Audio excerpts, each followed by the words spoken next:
성경 말씀 마태복음 21장 18절에서부터 22절까지의 말씀입니다. 제 성경으로는 신약 성경 35페이지입니다.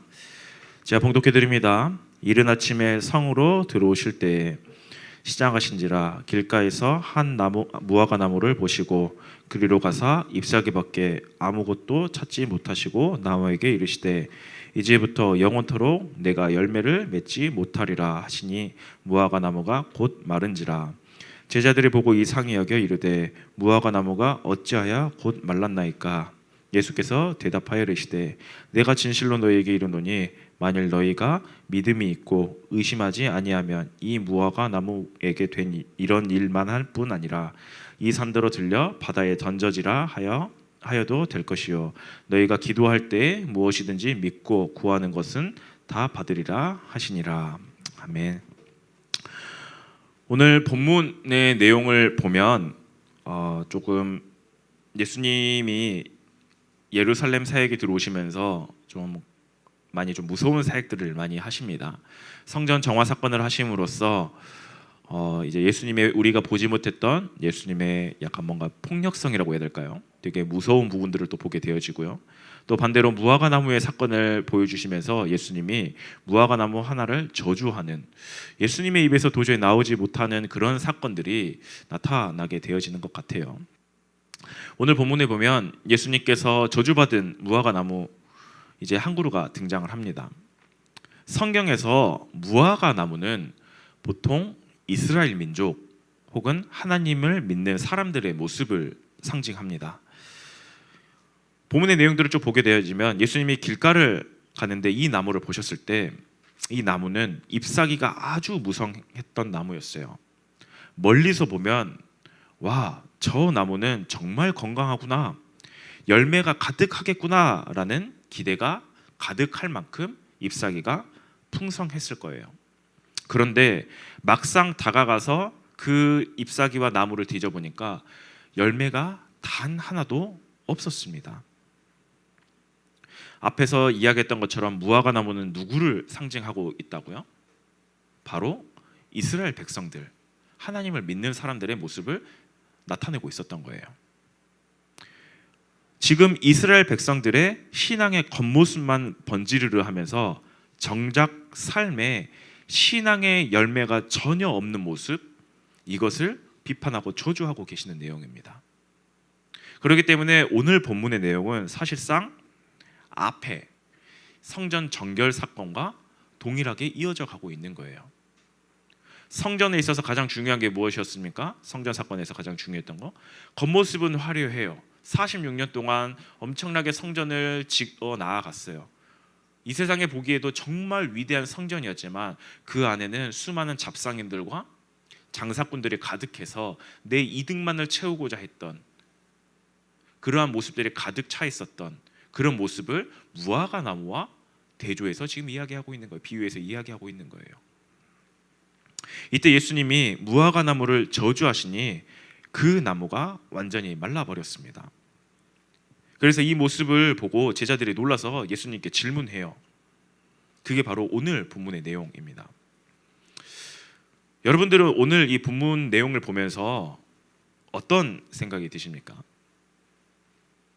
저는 이 본문의 내용을 보면서 제 신앙을 점검해 봤어요. 되게 보게 되어지더라고요. 여러분들도 오늘 본문을 통해서 여러분들의 신앙을 한번 점검해 봤으면 좋겠습니다. 혹 나의 신앙생활이, 나의 신앙의 모습이 저 이스라엘 백성들처럼 잎사귀조차 전혀 없어서, 이스라엘 백성들은 잎사귀가 가득했잖아요.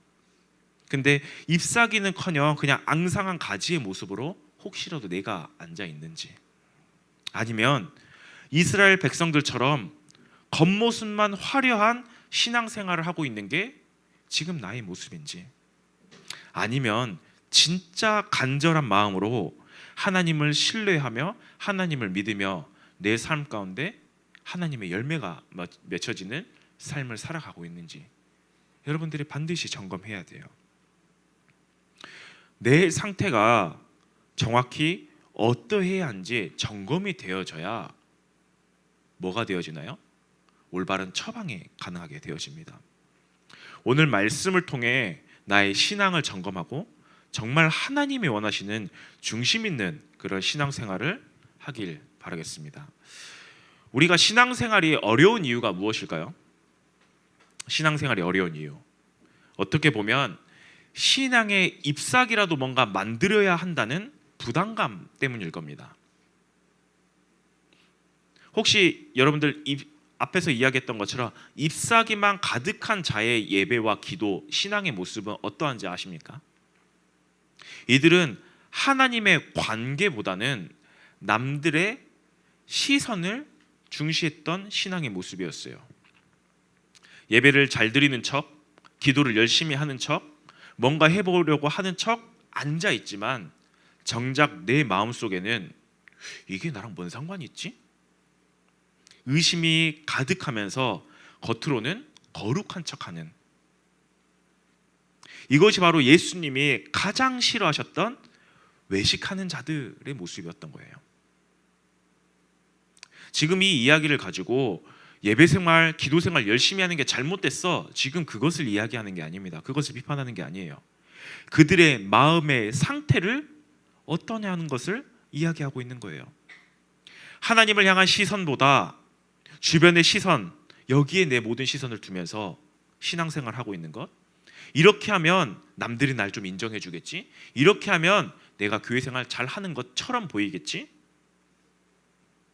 그런 나의 마음의 상태, 이런 마음의 상태는 절대 신앙의 열매, 올바른 열매를 맺을 수 없다는 겁니다. 어떤 열매를 맺을 수 없을까요? 죄를 깨닫고 돌아오는 회개의 열매, 하나님을 진짜 믿고 의지하는 믿음의 열매, 주님의 말씀을 듣고 실제 삶 속에서 그 말씀에 순종하며 살아가는 순종의 열매, 하나님과 이웃을 더욱더 사랑하는 사랑의 열매, 이 열매들이 내 삶 가운데 도저히 맺어질 수가 없어요. 주님을 신뢰하지 않기 때문에, 주님을 바라보지 않기 때문에 주님께서 이 열매를 내 삶 가운데 맺어주지 않으신다라는 거예요. 반면 열매가 가득한 자의 예배와 기도, 신앙의 생활의 모습은 어떠할까요? 이들의 신앙의 모습은 엄청나게 화려하지 않아요. 어쩌면 이들의 시작점은 하나님, 저 오늘 진짜 예배 나오기 너무 힘들어요. 하지만 이렇게 왔어요. 하나님, 나에게 은혜 주셔야 돼요. 바로 이 작은 고백에서부터 시작되어진다는 거예요. 열매 맺는 예배와 열매 맺는 기도와 열매 맺는 신앙의 생활의 모습은 내 실력을 자랑하는 것이 아니라 내 부족함을 인정하고 하나님의 능력을 의심 없이 붙잡는 것, 바로 여기에서 시작되어진다는 거예요. 또 이 이야기를 들어보면 반대쪽으로 또 생각이 나가게 되어져요. 그럼 예배를 대충 드려도 되는 겁니까? 기도를 대충 해도 되는 겁니까? 아니에요. 다시 말하지만 우리의 마음의 상태를 이야기하고 있는 거예요. 하나님의 자녀들은 누구보다 예배를 뜨겁게 예배를 드려야 해요. 누구보다 뜨겁게 하나님 앞에 기도하고 뜨겁게 하나님 앞에 찬양해야 돼요. 하지만 내 삶 가운데 너무나도 힘들고 복잡한 상황들이 많이 있어요. 아마 여러분들이 고등학교에 올라가게 되어지고요, 이제 나중에 인생을 살아가면서 중요한 시험들을 맞이하게 되어질 수도 있어요. 그때 되어지다 보면은 내가 교회에 오고자 하더라도 올 수 없을 만큼 시간이 빡빡할 때가 있어요. 여러분들 의사 준비하는 친구들 의대에 가면요, 일주일에 1000페이지 넘는 시험 범위를 외우고 그거를 매주마다 시험을 본대요. 이런 친구들이 교회 와서 예배 드리는 거예요? 쉽지 않아요. 정말 어려워요. 하지만 그들이 그 힘들고 어려운 상황 현장 가운데서 어떻게 해요? 하나님, 나 너무 힘들고 너무 답답하지만 나 이렇게 주님 앞에 나와서 나 하나님 예배해요. 하나님, 혹시 내가 너무 바쁘고 힘들고 지쳐서 하나님 앞에 예배 나아가지 못하지만 하나님, 내 마음 아시죠?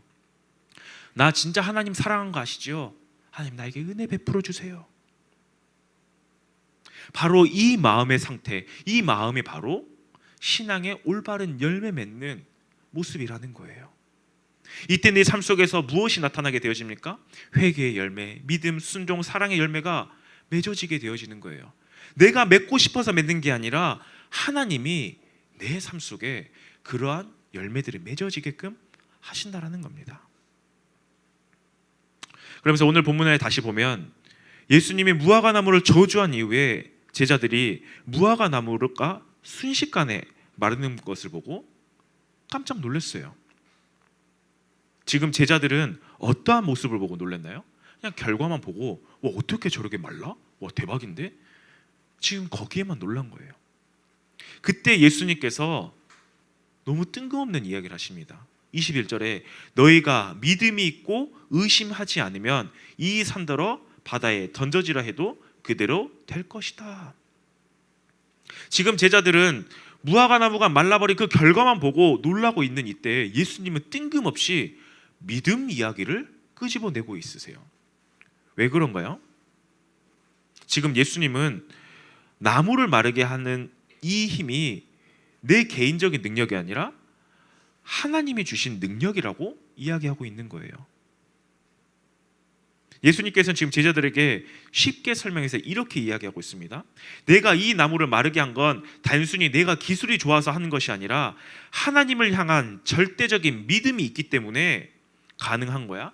너희들이 이런 믿음이 있으면 얼마든지 이러한 일도 할 수 있어. 아니, 더 나아가서 너희 앞에 가로막고 있는 거대한 산도, 산 같은 문제들도 옮겨낼 수 있어.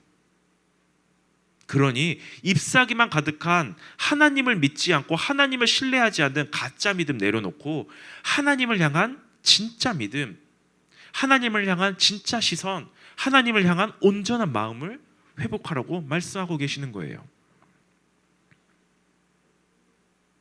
그 믿음이 우리 가운데 회복되어질 때요, 우리 마음을 가로막고 있는 산조차, 내가 도저히 해결할 수 없었던 그런 문제의 산조차 하나님이 직접 치우실 것이라고 성경은 말씀하고 있는 겁니다. 지금 계속해서 예수님이 무엇을 이야기하고 있습니까? 우리의 마음의 상태, 우리의 마음의 믿음의 상태를 계속해서 이야기하고 계시는 거예요. 아마 여러분들도 인생을 살아가면서 여러분들 스스로 도저히 말 못하고 끙끙 앓고 있는, 고민하는 마치 산과 같은 문제들이 여러분들 앞에 있습니까?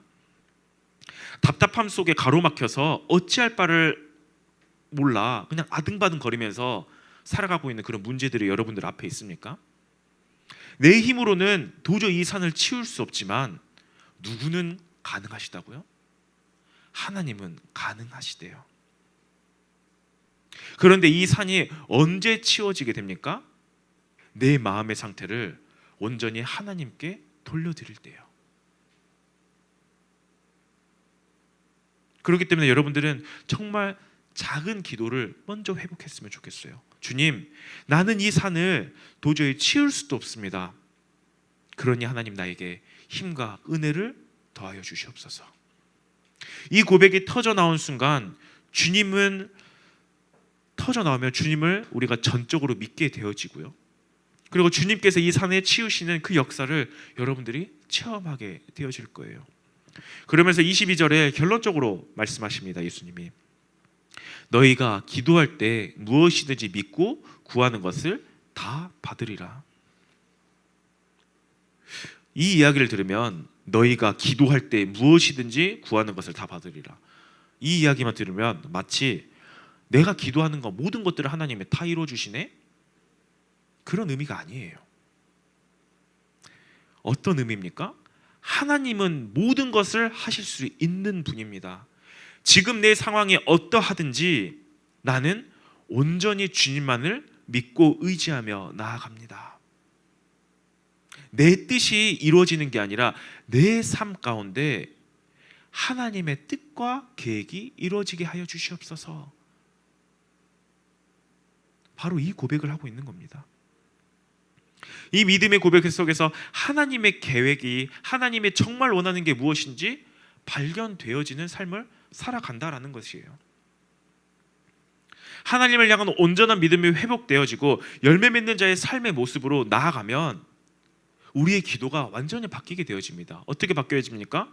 나를 위한 기도가 아니라 하나님의 뜻과 계획이 하나님의 뜻과 계획, 하나님의 원하시는 기도가 무엇이지? 그것을 찾게 되어져요. 그 기도가 하게 되어져요. 그 기도는 반드시 내 삶 속에 나타나게 되어집니다.